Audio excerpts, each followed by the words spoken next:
আর বন্ধুরা, যে যেখান থেকে আমার ভিডিও দেখছো, আশা করি সবাই ভালো আছো এবং সুস্থ আছো। তোমাদের ভালোবাসা নিয়ে আজকের আরো একটা জমজমাট রেসিপি নিয়ে চলে এসেছি।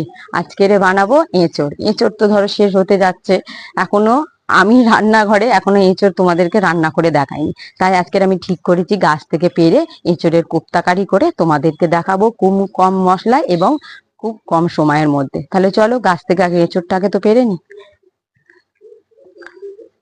তার জন্য আমি এঁচড় পারবো বলে এই ঘরে থাকা মইটা নিয়ে চলে এসেছি।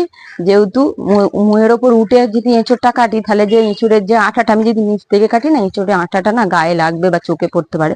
ওই জন্য মইয়ের ওপর উঠে এঁচড়টা কাটবো। তাহলে চলো আগে উঠে পড়ি। ঠিকভাবে দিয়েছি কিনা দেখি, নাহলে কিন্তু পড়ে যাবো।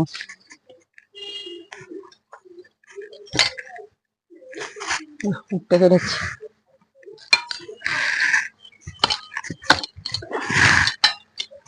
দেখেছো পুরো আটা পুরো ভর্তি।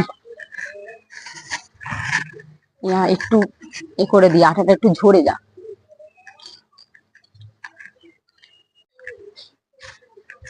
আটা এখনো ঝরছে।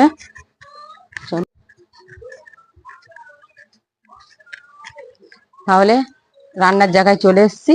এইবারে গাছ থেকে টাটকা এঁচড়টা পেরেছি, চলো এবার এঁচড়টাকে কেটে নিই।